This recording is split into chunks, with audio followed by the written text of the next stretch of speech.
I'm going to be super quick because there's nothing more boring than people who just talk about themselves the whole time. One thing you probably do want to know about me is that in the last 10 years, I have built 3 businesses from scratch, 100% online. So that means no networking events, no referrers, and no sort of bought leads or paid leads. I don't know if that's a thing for buyer's agents, but it certainly is for mortgage brokers, and they are crap. So for context, in 2014, I started my mortgage broking business. I had no uni degree, no finance background, nothing, and got that to 100K personal income in the first 12 months, and ended up growing it to a point where I retired my husband and basically just could live the way I wanted to live. He's over there. He's been retired 3.5 years. So, thank you. That's probably honestly my life achievement. And if any of you can do that, I highly recommend it, especially if you actually really like your husband or wife. It's pretty epic. So around 2021, I got bored of mortgage broking, got my team to pretty much run the show for me, and I went off and started a completely different hobby, which was nail products. So this was in sort of around COVID, where all of a sudden everyone was bored, stuck at home, and their hair dye was growing out, they couldn't get their acrylics done anymore, all the girls were starting to look horribly ugly, and they had nothing to do. So I thought, I'm going to fix this situation, and I started selling dip powder products to people at home. So I started a Facebook group, and I just started making some glitters and things myself at home, and just started putting them into this Facebook group. And all of a sudden, people were buying them, to the point where within 2 years, we're at $800,000 worth of revenue. So it kind of went a bit nuts, because during COVID, it was just a massive thing. I saw that it was huge in the US, but it was non-existent here in Australia. So saw the gap, and it kind of just went kind of crazy. And it still exists now, much smaller now, because COVID went crazy, but now everyone's back at work, back at the salon. So we're just kind of scaling that one down for now. And I've just started also coaching mortgage brokers in getting leads online, because I've discovered that getting leads online is actually way more fun than mortgage broking, which is kind of really boring. So that was my boring backstory. It's probably the only interesting thing about me, really. But here's the thing. You guys are probably also a little bit boring. I'm really sorry to break it to you, especially on social media. Did you know that 95% of service-based industries like mortgage broking, buyer's agents, accountants, financial planners get 0 leads online? Now, put your hands up. Let me know who we've got in the room. Who here gets leads from their Insta, from their Facebook? Okay, cool. Can I see them a bit higher? This gang over here looks like they've got it going on. Awesome. That's really great. For those of you who didn't raise your hands, you are missing out on one of the most powerful ways to increase your business. For the ones who don't get leads online, do you get leads mainly through referral partners? Yeah? Put your hands up if you get referral partners. I can't, it's a big room. Okay, perfect. Referral partners are wonderful, and referrers from our existing clients are amazing as well, because there's so much trust built in to that. But the big problem is we just never know when we're actually going to get a lead from a referrer. We're really just waiting for them to push a lead towards us, and we're really at the whim of other people. And I don't know if you've noticed, but sometimes referrers can just decide they like someone else better. Or they can pack up their business. And if you build a business that's heavily reliant on referral partners, you actually have a massive systemic risk, because it could just end at any time. So if you also have some sort of way to get leads online that you are in control of, you are just shoring up your business and putting yourself in a much better position for longevity, because you control it. But you can also sort of turn it on and off as well. So if you're at capacity, you just stop running ads for a little bit.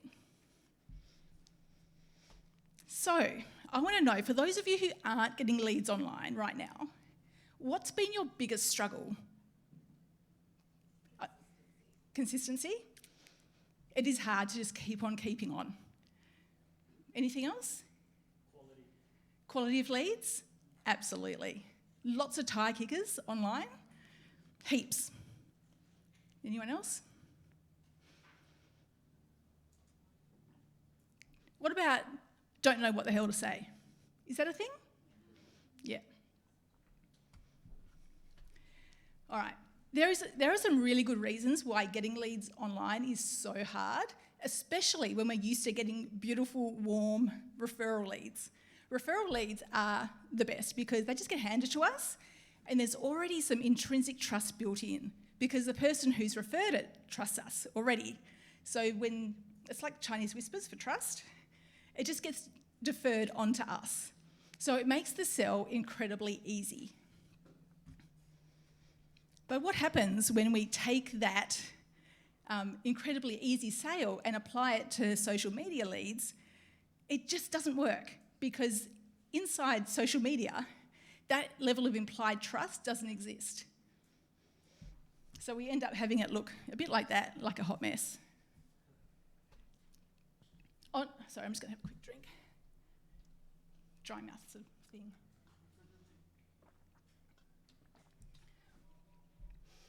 So online leads are a completely different beast from referred leads. The first thing is, when we get a lead online, they are ice cold. They do not know you, they do not like you, and they absolutely certainly do not trust you at all. In fact, online, instead of kind of coming in with this beautiful, warm trust relationship like a referral lead does, trust online is like a -10. So they're coming in, they're freezing cold, and they actually have an active distrust of you. They think that you are a scammer, they think that you are going to rip them off, and so you're starting from this really negative trust position. So when we're scrolling Facebook, just say hypothetically you posted something, just jagged it, and it was really cool, and you actually got someone interested in your thing, and they clicked it, and they went to your profile. Most of you will have a profile that has nothing else engaging that lets them sort of follow the bouncing ball. So just say, for example, you had a post that was about, I don't know, give me something, buying a house on the Sunshine Coast. And then they went to your profile and your next thing was about Sydney, or the next thing was about Alice Springs. They go, oh, they actually don't have anything else for me here. And then they bounce. And you will never see them again. And they will never see you again. Even if you were in their mind, they wouldn't be able to find you because you just wouldn't get served up to them ever again. So they're gone forever, unless you have way more for them to consume on your social pages. And then there's the trust thing. You are by default a scammy loser in their mind until you've done something to actually warm them up to at least neutral, and then hopefully up to a 10 where they're going to buy with you. And this is another big mistake that nearly all service-based businesses, mortgage brokers, financial planners, you guys, make the mistake of. Social media is supposed to be social. It was never designed to be somewhere where we go to advertise our business. So we go there trying to advertise, when really we should be going there with the mindset of attracting. It was never meant to be B2C. It was always meant to be H to H, human to human. Tell me if you've used any of these on your socials.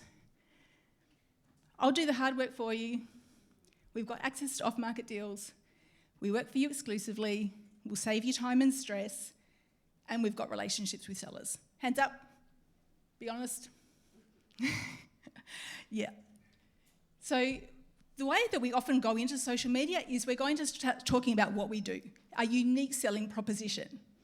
Problem is, we're not so unique, are we? We're doing exactly the same thing as every other buyer's agent in the entire planet does. So when we're talking about all that kind of stuff, we actually There's nothing there to grab them. There's nothing there that they can't see on any other buyer's agent's pages. So our big question today is, how can we melt the ice and create warm buyers?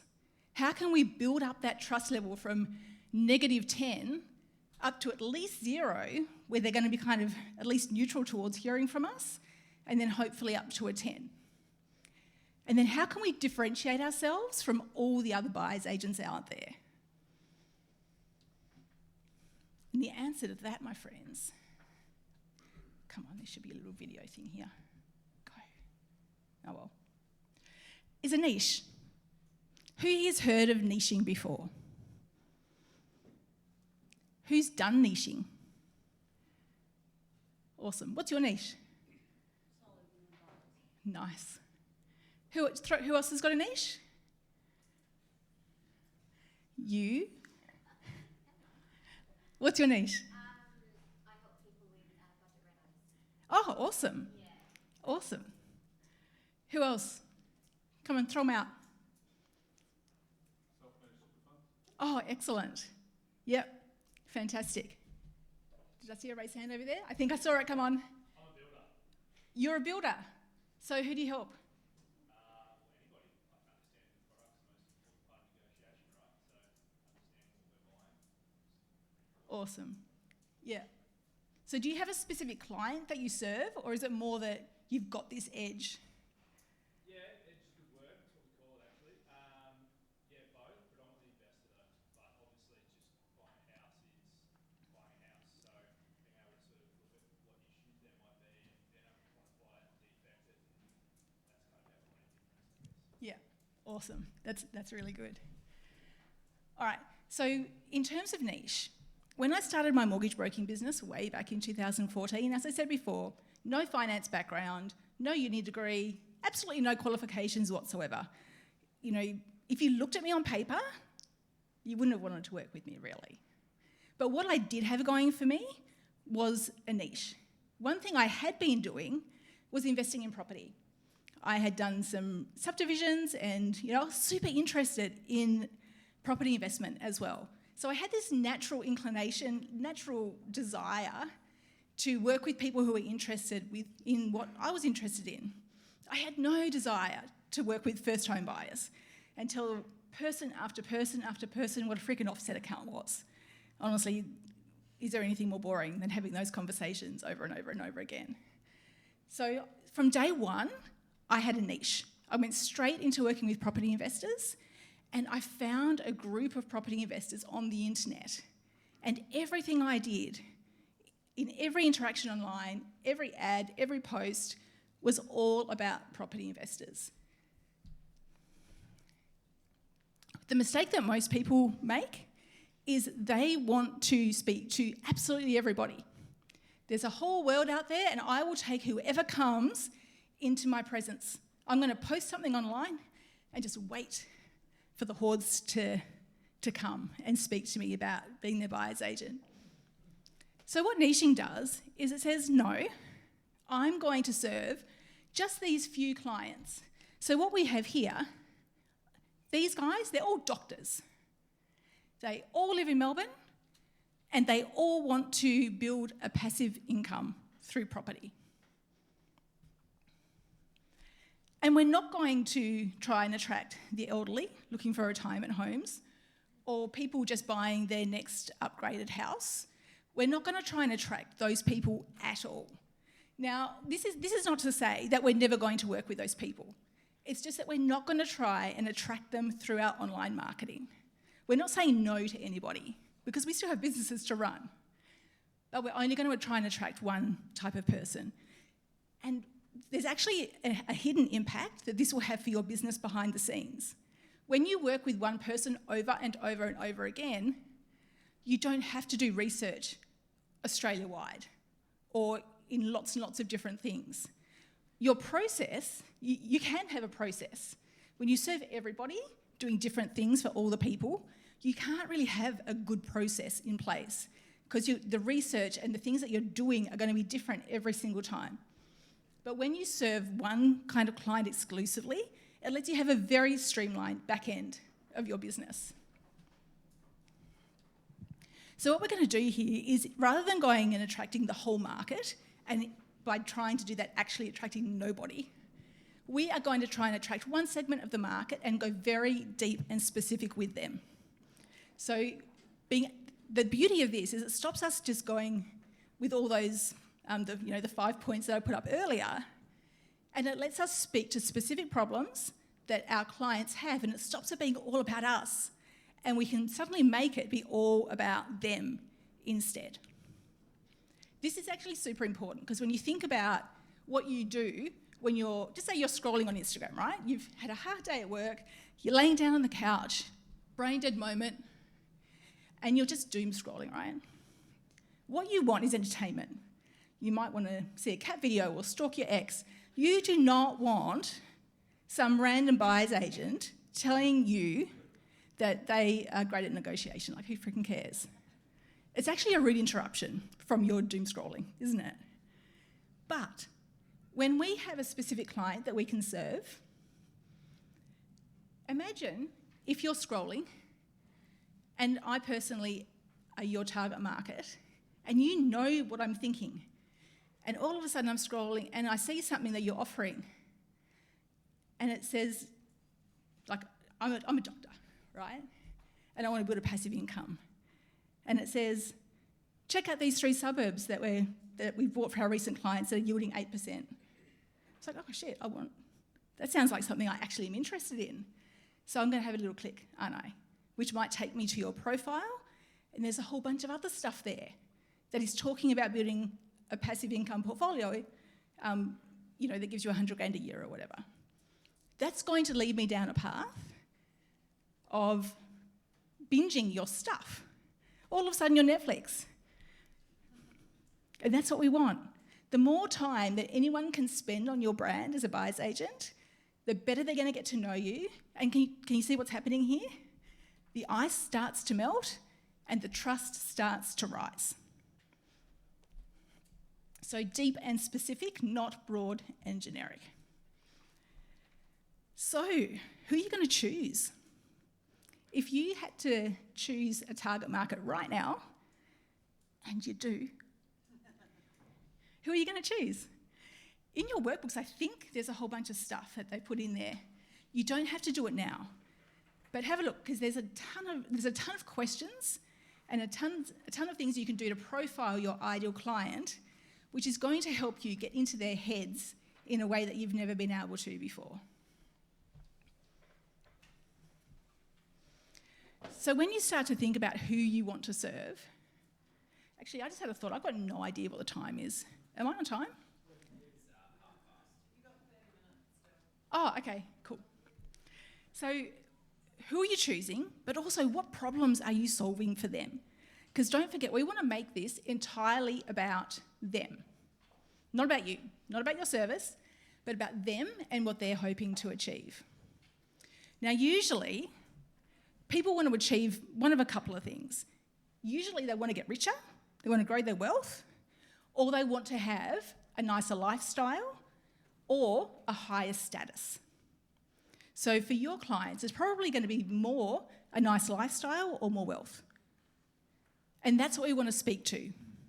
We don't want to make it about us and what we can do. We want to make it about them and what we can help them achieve.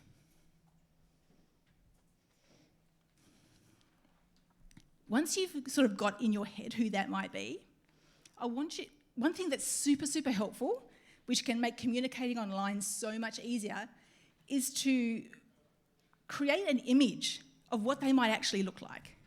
For me and my mortgage broking, it was actually one of my clients. I had one client who I just loved to work with. He was working in the mines. He had a steady girlfriend, now married with a kid.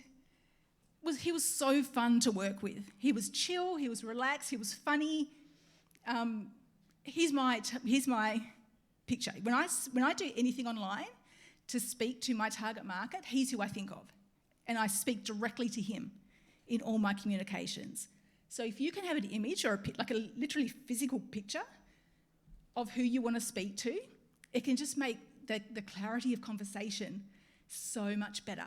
Like you're actually speaking human to human instead of speaking from buyer's agent to prospective client.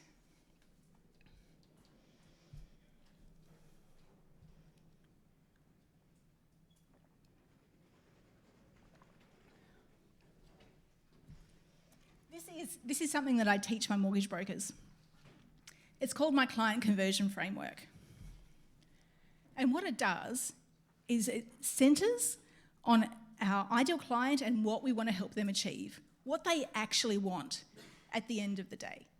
So in the example that I used earlier, doctors who want 100 grand passive income from their portfolio.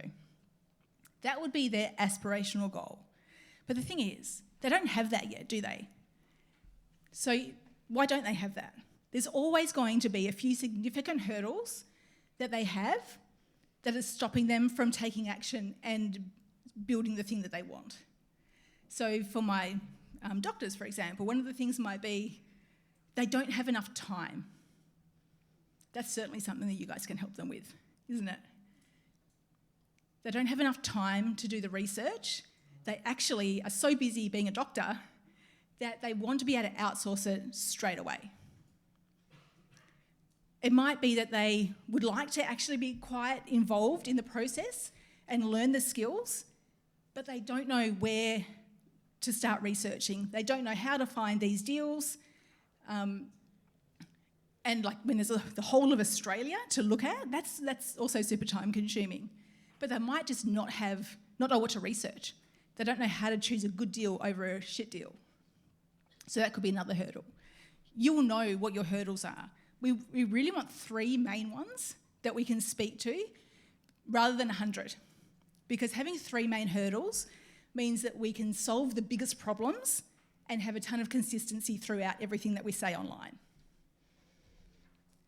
Now, these hurdles, what does it look like once these hurdles are solved?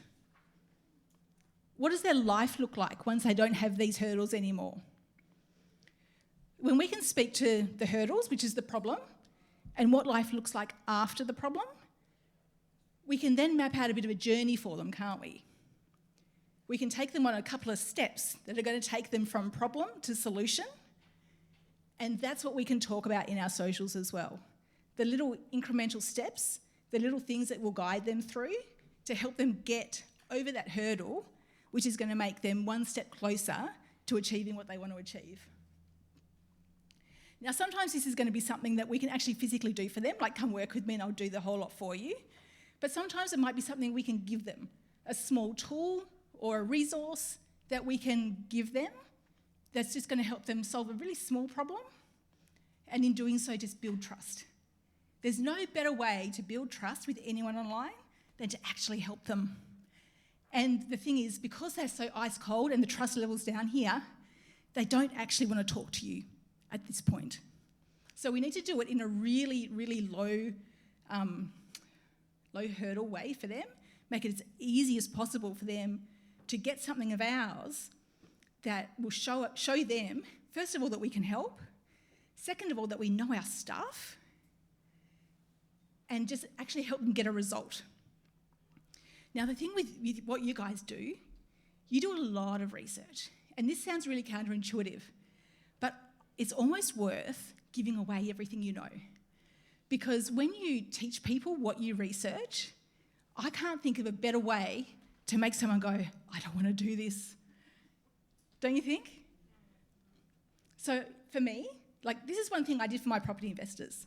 I gave them like a framework to help them get their research done on their property really quick. And do you know how many then asked me for a buyer's agent recommendation? So many. So we want to talk about their hurdles. We want to talk about what life looks like once their hurdles are completed and they've gotten over it. And we want to talk about the ways that we can help them get from problem to solution. And once the theory with this is that once their 3 hurdles are solved, they've got their aspirational goal, or they repeat the process over and over and over to get their aspirational goal. Does that make sense? Have I confused everyone with this? No? We're good? All right. So because on socials, we're dealing with really ice-cold clients, trust level down here, they are not going to be ready to work with us the minute they come into our world. So what we want to do is make sure that we have a timeline that we can get them sort of 3 to 6 months before they're ready to actually make a decision to work with us. Because otherwise, you know when you go fishing and sometimes you can jag a fish through its spine? That can happen. Like, we can get a really hot lead straight away from socials because they're just desperate and they want help right now. But that's not what we're not going to bank on that. That's going to be luck, really, not strategy. So we want to be super strategic about how we're going to bring these clients into our world, warm them up, and build up trust. So we want to start looking at, okay, the calendar is when they're actually going to book a chat with us. So what are they thinking about 3 months before they're ready? What are they thinking about 6 months before they're ready? And this is how in their head we want to be. I like to think, if they were sitting at the dining table with their partner, spouse, family, and having a fat whinge about everything that's wrong in their life, what are they talking about?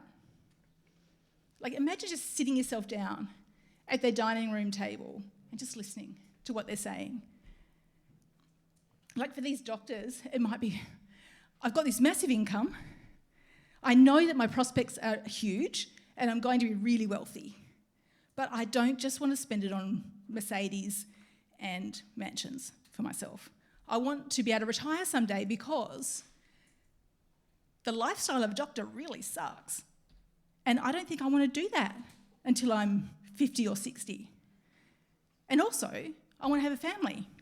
I want to be able to spend time with my kids. I don't want to have to work 24/7, and I don't want to have to work night shift for the rest of my life. Can you see how that might be what they're talking about around the table? So that's what we want to speak to. We want to recognise where they're at, and we want to be able to have it so that when they're scrolling Facebook or Instagram, they can see what we've posted and go, shit, that's me. How did they know that? Because that's what's going to stop the scroll. Way more than I'm a great negotiator. So if you can think about 6 months, think about 3 months, think about what they're saying. Do a massive brain dump of everything that they are saying around the dinner table. All the things that are really annoying them. All the problems that you, as the buyer's agent, can solve for them in big ways and little ways.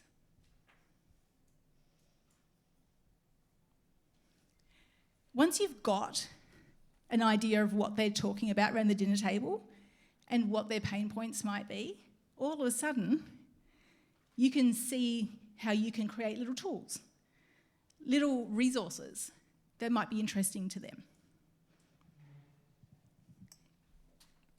Little gifts that we can give them as they go through that journey. And it's these little gifts and little resources that are going to build the trust and melt the ice, so that when they are actually ready to make some kind of decision, we are just the obvious choice for them.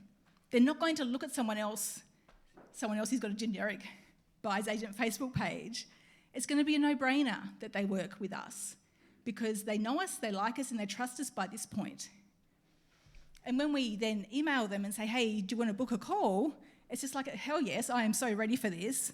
I've absorbed all the things that you've been sending me and giving me over the last 3 to 6 months. And I've seen you on your Facebook and I've seen you on your Insta, and yes, I'm ready. There's no one else that I want to work with at this point. The sale at that point is so easy. You don't have to sell. The sales have been done. We've done our sales process over the last 3 to 6 months. So it's just a no-brainer at that point. So, this is the before.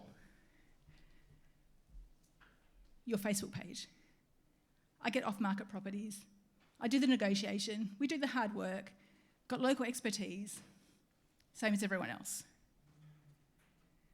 Flip that around to our doctor scenario. This is what our ad might look like. If you're a doctor looking to build a cash flow positive portfolio in 2025, Here's 3 suburbs our clients are buying right now with yields over 8%. Comment yield and I'll flick you the deets so you can add your first or next cash flow positive property to your portfolio. Who's going to click on that? So much more relevant. That might actually stop the scroll when they're in brain dead mode. You can see the power of this, can't you? It is going to take a little bit of practice to start getting the languaging right. And this is what we teach inside the 6 with my mortgage broking clients. I will give you my email address later on. So if you want any extra information, or I've got some free and resources and stuff. So if you want them, send me an email. I'll give you my email address at the end. How are we for time? 15 or so. Oh, cool. Hopefully you've got 15 minutes worth of questions. Yes? I've got a question. So your avatars obviously are doctors. Were you finding that you were getting other people reach out to you that weren't doctors? That was just for show, to demonstrate a point, but you will. You absolutely will. And what you'll find, one of the things that was a really happy side effect of, I niched into investors in my mortgage broking business. A really happy side effect that I didn't realise would be a thing was that people would absorb and consume my stuff and they'd never work with me, but they would recommend me to everybody else. So I would have people emailing me saying, hey Jess, so-and-so referred me, and I look through my email database and go, I've got no idea who that is. But yeah, definitely a thing. I've got a question about social media and different platforms. I guess my niche in particular is family homes, so 30s, early 40s, looking to upgrade. I am on Instagram, and I feel like everyone in the world is telling me to get on TikTok because it's a different, I guess, a different funnel, and it goes far and wide, not just to the followers. I would just love to know your thoughts on that, staying with one platform, maybe crossing platforms, and I just don't feel like my market is on TikTok. Probably the most important question is, do you love dancing? Not really, but I'm fine with face to camera, for example, totally fine. I think to start with, starting on one platform and getting really good at that is the best way to go. Once you've nailed a one platform, then you can reach out into other ones. But trying to spread yourself too thin means that you've just got minimal presence on all of them. So go one, choose, like if you love Instagram and you're good at Instagram, stay there. You can do ads on that obviously go through Facebook and Instagram. I mean, for me, I'm not on TikTok. Who here is on TikTok, like for fun? Hardly any. Unless they're being very quiet and just going, yeah, me. Hands up big, who scrolls TikTok for fun? Okay, so there's a few, but not most. Who's on Instagram for fun? There we go, way more. Who's on Facebook for fun? Also a bit less, but looks like Instagram in this room. So Instagram, Facebook is probably more your target market than TikTok. But if you wanted to go into TikTok, usually TikTok actually leads into another platform too. They usually funnel you into their Instagram, for example. So if you wanted to do something like that and you really just loved the platform and it was something that you just actually would really enjoy, by all means do that. But I wouldn't start there. Yeah, okay. I danced on TikTok a few years ago. There was about 4 there, and then I went back to it and deleted that for this. I just feel like the market's not there, but because it's shown so far and wide, maybe the handful of my market that are there will fall into the funnel. And I know, of course, you can download and cross-post, but even then I'm like, I've got to remember to do that, not just put it on the Instagram. Do you have a VA? So I am staying on, sorry? Do you have a VA? No. If you wanted to, do all the things, not doing them yourself is going to be the key, because you've got much bigger fish to fry. Like with buyer's agent, is it about 15 grand your fee at the moment? Is that more or less right? Doing all the cross-posting shit, that's a $10 job. Yeah, sure. So get a VA. You can get some amazing ones from the Philippines and get them to do all that stuff for you. So I'm going to ask another question now. It's been in my mind at some point. I'm relatively new. Where do you find a good VA? Like, where do you even start? I would just advertise directly on the Filipino job pages. I think one of them's called Jobs PH. Yeah. Okay, great. Okay. Okay, sure. Great. So, yep, I'm too new to know about that. Thanks. Hi, I don't have a question, but I really loved what you said about using a past client. I just had a dream client, that great outcome. We had the best rapport. We just got on so well, and it was a really good result. And so as you're saying that, I'm thinking, yeah, that's going to be my person. So every time I say something and put it out there, I'll think that I'm speaking to her, because that's the kind of client I want to attract. So I love that. So awesome. Not a question, but No, thank you. I really appreciate it. But one of the wins about having someone that you really enjoy working with, that you can speak to directly, is that your unique language will come out as well. And this is huge, because remember, human to human on socials, not business to consumer. So the more that your natural way of speaking comes out in what you put on socials, the better. Whether it's on video or whether it's just on your posts, just if you can make it as unique to you as possible, and by having your favourite client who you just naturally speak to really conversationally, that's perfect. I saw a question over here before. Oh, over here. Just following on from platforms, when I got here this morning, I was a little bit sneaky and flicked through the book ahead, and I saw your profile picture, and I thought, where have I seen this lady from? And it clicked. Property Chat, was that your forum that you, because from memory, you are an avid poster, and most things I'll open up and I'll see you posting in there. So I'm assuming that your niche for platform was Property Chat. Property Chat was amazing. But the thing is, not everyone can find a really good online forum like that. So if you can't, just the general internet, socials is the best place to go. Like for my mortgage broking and the coaching there, I don't have a forum for that. I'm just on socials, and it works just as well. You've just got to get the messaging right and consistency. With Property Chat, I was on there daily for probably the first 5 years. And the beauty of that is that everything is still there. You can go on there and find stuff that I wrote 10 years ago. I think it cost $1,000 to have a business profile there, and it meant that all my details were at the bottom of every single post I did. So anyway, you get people that you're actually responding to, but it's all the lurkers. All the lurkers that are looking on there can see it. And this is the thing with your socials too. That's not going anywhere. So if you've got an ad running and they go to your socials, that's your Property Chat, effectively. I was a lurker, so... Oh, were you? Awesome. Any other questions? Yeah. Hey, thanks for the presentation. It was really good. So we've kind of built our business outside of socials up until recently, and now we're planning to hopefully double down in that space. The problem is there's two niches that we're really good at, but they're both quite different, and I don't want to alienate one to talk to the other. So I'm just trying to figure that out. How would you think we approach that? What are the niches? So one is doctors. I used to train doctors in like their career pathway, stuff like that. So I have like a really big network, get a lot of doctors. So that's one. The other one is Muslims. So where we have like a lot of partners in the Islamic finance space, and we get like a lot of Muslim clients. And yeah, they're like two completely separate niches. I don't want to alienate one or the other. There's two ways that you could do it. Yeah. You could do both and have a Facebook page for each, Yeah. completely separate, or you can choose one. The best way to choose one is to flip a coin. And then if it comes onto the thing that you didn't like, choose the other one. Does that help? Yeah. All right, there's a couple in the middle.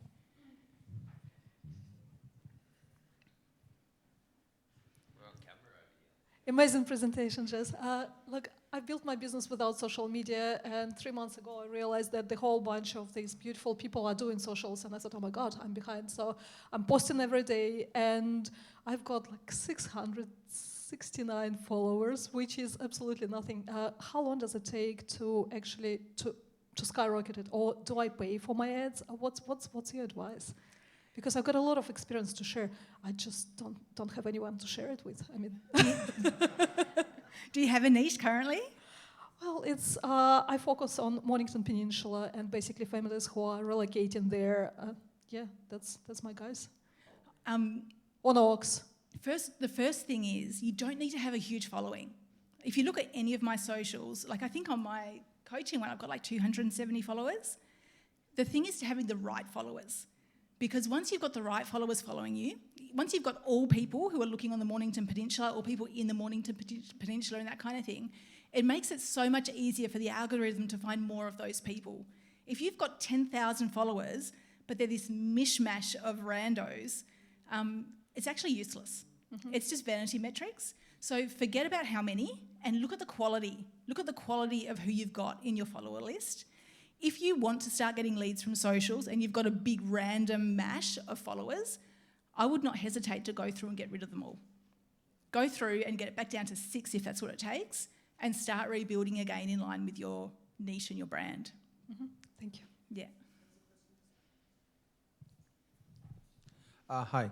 Actually, I would like to understand like selecting the social media platform is depending on your target audience or the client types. For example, if you're targeting for young investors, maybe my niche is like, making young investors to, achieve financial freedom by their age at 40th or something like that. So how do we select the platform? Is it based on the trend currently used by, nowadays people don't use Facebook, more of they're using scrolling the Instagram or TikTok, very less people are using, and YouTube only the old age people's, those days they used to watch, something like that?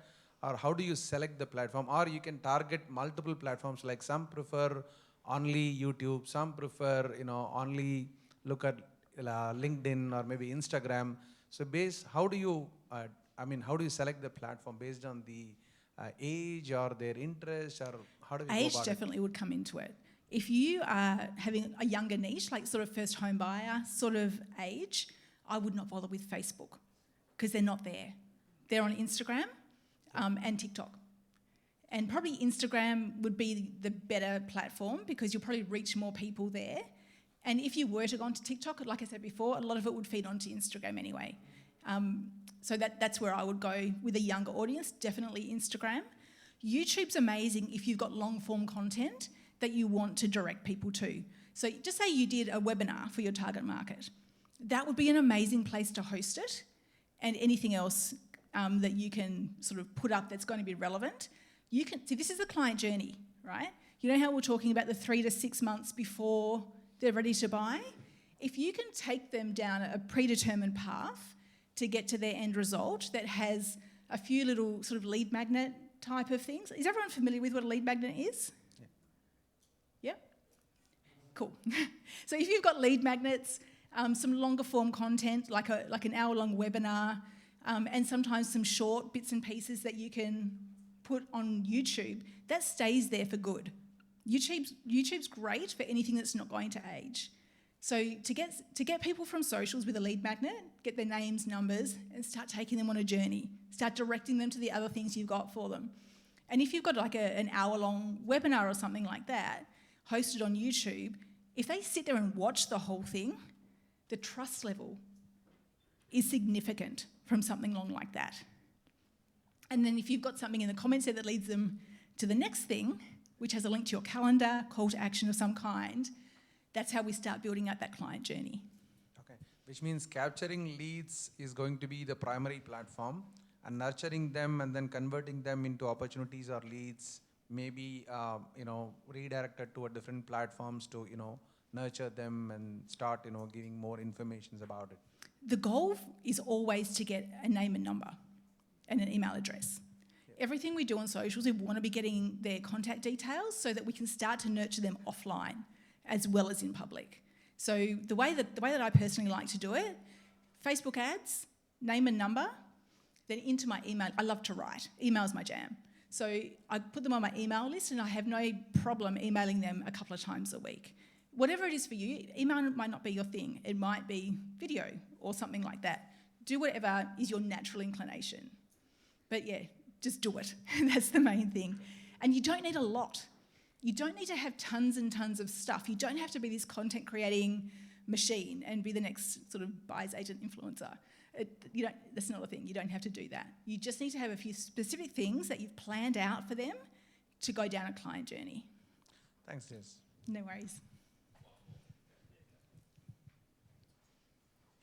Thank you. Back on the platforms, so I started using Instagram for my business page, but everyone on there that started following me are mortgage brokers and real estate agents. Not my niche. Yeah. Do I strip it all back like you just said and like start again, or how would I then target my niche? Who would your niche be? Mining families. I would strip them back.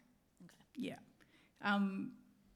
The only good thing about having mortgage brokers and real estate agents following you is the potential referrers that you might get from them.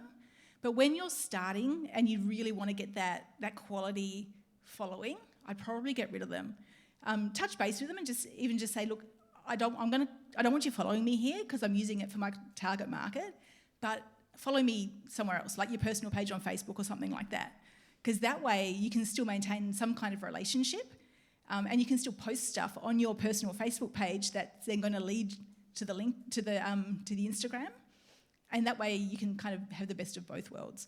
But if Instagram's your chosen platform, make that all about the mining families. And on a business page versus a personal page? Yes. Well, whatever. I don't mind really. Okay. But keep Instagram for your target market, and your personal page on Facebook can then be for whoever you want. Like my personal page on Facebook, I've got mortgage brokers following me, I've got my old mortgage clients, I've got my actual friends and family, and I just post everything on there. I post all my personal stuff, I post business stuff. They just get the whole lot, and if they don't like it, they can just unfollow me. Awesome. Big round of applause for Jess. Who got something out of that one? Who's got something that you're going to implement? Awesome. Yeah, so good. Thanks, Jess.